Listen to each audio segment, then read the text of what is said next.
Assalamualaikum warahmatullahi wabarakatuh. Perkenalkan, nama saya Wanda Meilani dari Prodi Gizi kelas A Universitas Singapura Bangsa Karawang.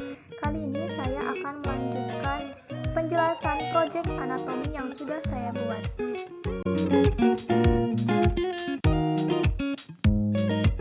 Sendi merupakan penghubung antar tulang sehingga tulang dapat digerakkan. Hubungan dua tulang disebut persendian atau artikulasi. Persendian adalah hubungan antar tulang-tulang yang membentuk sistem gerak pada manusia. Persendian berperan penting dalam proses gerak yang dilakukan oleh manusia. Gerakan antara tulang yang satu dengan tulang yang lainnya pada persendian diikat oleh jaringan yang disebut ligamen. Berdasarkan mekanisme sistem geraknya, macam-macam sendi pada sistem rangka manusia dibedakan menjadi 3, yaitu sendi mati atau sinartrosis, sendi kaku atau amfiartrosis, dan sendi gerak yaitu diartrosis. Sekarang kita langsung ke sendi mati atau sinartrosis. Ini dia penjelasannya. Sendi mati atau sinartrosis adalah hubungan antar tulang yang tidak memiliki celah sendi. Hubungan antar tulang ini dihubungkan dengan erat oleh jaringan ikat yang kemudian menulang sehingga sama sekali tidak bisa digerakkan. Contohnya pada sendi yang terdapat pada tulang tengkorak. Ada 2 tipe sinartrosis. Yang pertama, sutur, yaitu hubungan antar tulang yang dihubungkan dengan jaringan ikat serabut ikat padat, contohnya pada tulang tengkorak. Yang kedua, itu ada sinkondrosis, yaitu dihubungkan oleh kartilago hialin, contohnya hubungan epifis dan diafis pada tulang dewasa.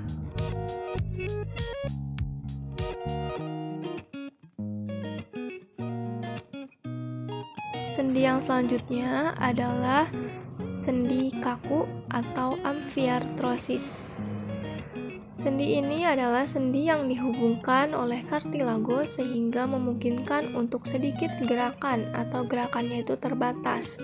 Dibagi menjadi 2, yaitu simfisis. Simfisis adalah sendi dihubungkan oleh kartilago serabut yang pipih. Contohnya sendi antar tulang belakang dan pada tulang kemaluan. Yang kedua, sendi sindesmosis, yaitu sendi yang dihubungkan oleh jaringan ikat serabut dan ligamen. Contoh sendi antar tulangnya adalah betis dan tulang kering. Kemudian di sini ada sendi gerak atau diartrosis, yaitu hubungan antar tulang yang kedua ujungnya tidak dihubungkan oleh jaringan sehingga tulang ini dapat digerakkan. Contoh hubungan antar tulang yang bersifat diartrosis yaitu ada sendi engsel, sendi pelana, sendi putar, sendi geser, sendi peluru, dan sendi kondyloid. Nah, ini merupakan salah satu contoh yaitu pada sendi engsel yang ada pada siku. Ini termasuk sendi gerak atau diartrosis. Sendi yang bersifat diartrosis dapat dengan mudah ditemukan pada bagian-bagian tubuh kita. Adapun berdasarkan arah geraknya, sendi diartrosis dibedakan menjadi 6 macam, yaitu sendi putar, sendi engsel, sendi pelana, sendi peluru, sendi kondyloid, dan juga ada sendi geser atau sendi luncur. Oke, sekarang kita ke sendi peluru.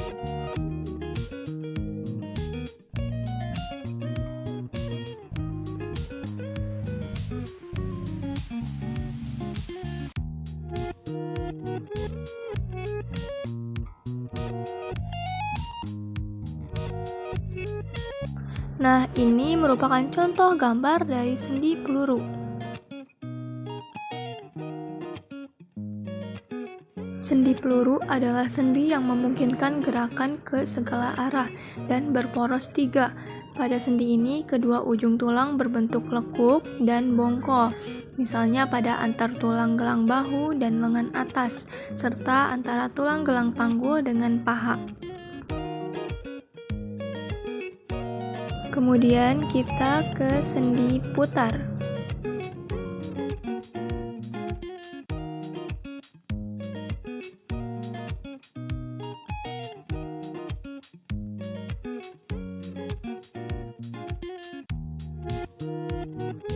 Nah, ini merupakan contoh gambar dari sendi putar.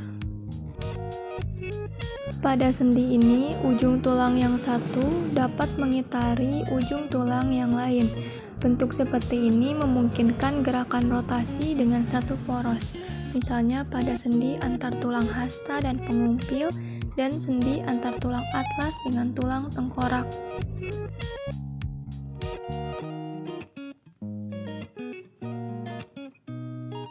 Nah, ini merupakan sendi kondiloid.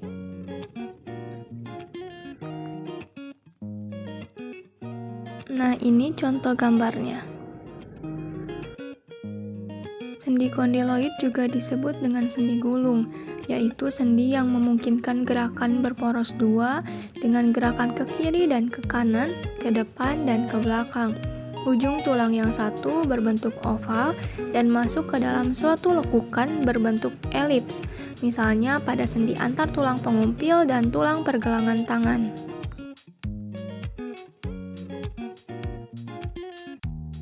Selanjutnya sekarang kita ke sendi engsel.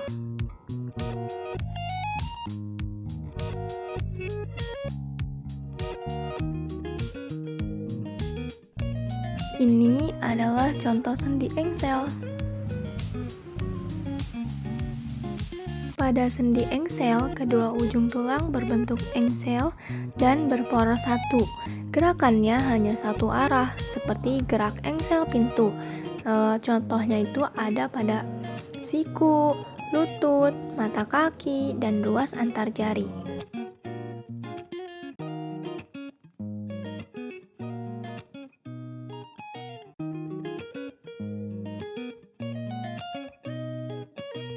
Sini ada sendi pelana. Ini merupakan contoh sendi pelana. Pada sendi pelana, kedua ujung tulang membentuk sendi seperti pelana dan berporos dua, tetapi dapat bergerak lebih bebas seperti orang naik kuda, yaitu bisa gerak ke depan dan ke belakang atau ke kanan dan ke kiri. Contoh dari sendi ini misalnya pada sendi antar tulang telapak tangan dengan pergelangan tangan.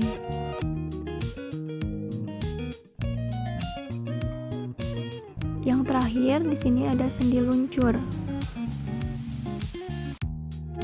Ini adalah contoh gambar dari sendi luncur. Sendi luncur atau sendi geser. Pada sendi geser, kedua ujung tulang agak rata sehingga menimbulkan gerakan menggeser dan tidak berporos. Contohnya itu ada pada antar pergelangan tangan, antar pergelangan kaki, antar tulang selangka, dan tulang belikat. Nah, itu dia penjelasan tentang sendi. Ada banyak ya macam-macam sendi.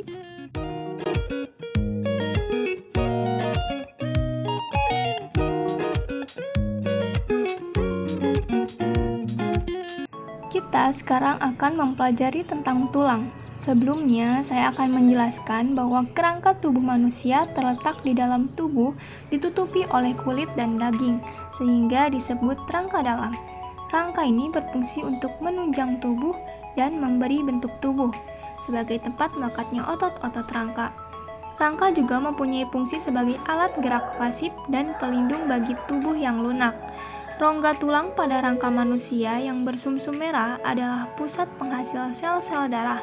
Rangka manusia dewasa dibangun oleh 206 ruas tulang dengan bentuk dan ukuran yang bervariasi sesuai dengan fungsinya. Dengan adanya rangka, maka manusia termasuk ke dalam kelompok vertebrata.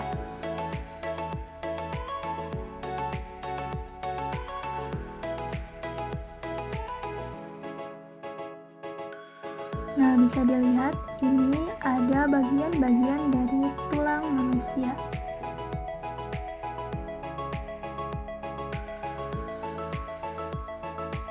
Tulang-tulang yang menyusun rangka tubuh kita terbagi menjadi dua bagian, yaitu ada kerangka aksial dan kerangka apendikular.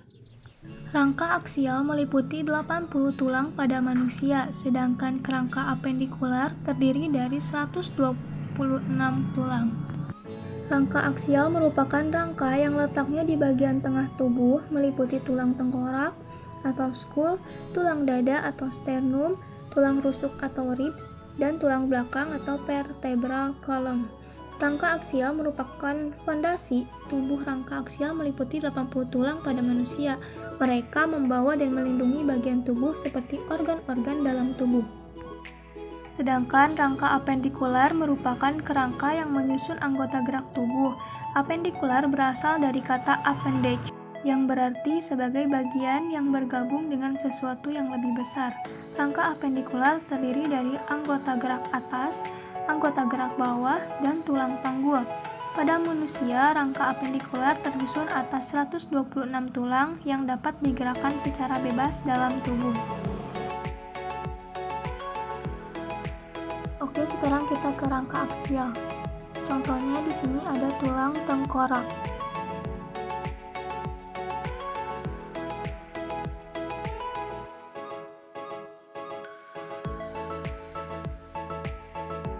Tulang tengkorak berfungsi untuk melindungi otak, organ pendengaran, dan organ penglihatan. Hubungan antar tulang yang terdapat pada tempurung kepala termasuk ke dalam jenis sutur, yaitu tulang yang dihubungkan dengan jaringan ikat serabut ikat padat, sehingga tidak ada gerakan atau tidak dapat bergerak. Tulang tengkorak terdiri dari tulang tempurung atau kranium dan tulang wajah. Di sini ada pun bagian tulang tengkorak beserta nama tulang penyusunnya dan jumlah dari tulang penyusunnya.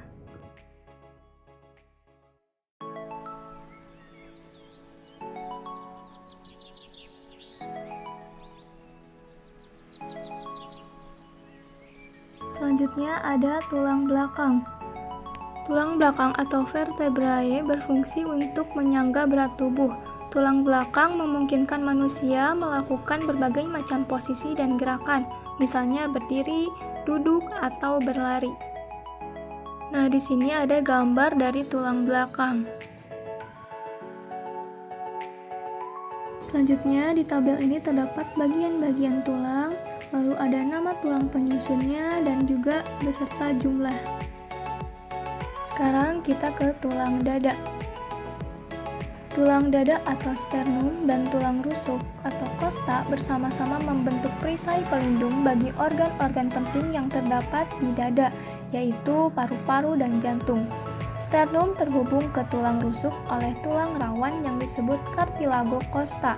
Tulang atau tulang kosta juga berhubungan dengan tulang belakang. Nah, selanjutnya kita buka.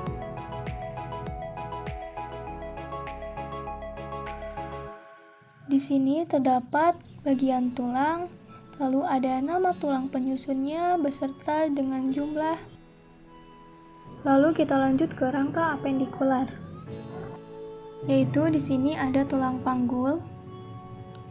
Berikut dengan gambar tulang panggulnya. Jumlah tulang panggul ada 2 di bagian kiri dan kanan. Tulang panggul membentuk tulang gelang panggul yang berfungsi untuk menahan berat tubuh. Sewaktu lahir, setiap tulang panggul terdiri dari 3 tulang, yaitu ileum, ischium, dan pubis. Namun setelah dewasa, ketiga tulang ini bersatu menjadi tulang panggul. Adapun tulang belikat. Tulang belikat atau scapula terdapat di atas sendi bahu dan merupakan bagian pembentuk bahu. Nah, berikut bisa dilihat ini merupakan tulang belikat. Kita lanjut sekarang ke tulang tangan. Anatomi tulang pada tangan terdiri dari tulang lengan atas atau humerus, pergelangan tangan atau karpal, telapak tangan atau metakarpal, dan jari-jari atau falanges. Setiap lengan melekat pada tulang belikat atau scapula, yaitu tulang segitiga besar di sudut tulang bagian atas setiap sisi tulang rusuk.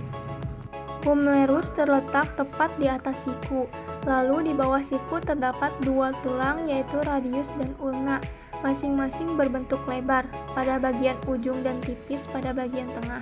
Hal ini untuk memberikan kekuatan ketika bertemu tulang lain. Sementara itu, pergelangan tangan tersusun atas 8 tulang kecil dan 5 tulang yang membentuk telapak tangan. Setiap jari tangan terdiri dari 3 ruas tulang, kecuali jempol yang hanya terdiri dari 2 ruas tulang. Nah, ini gambar dari tulang tangan, bisa dilihat.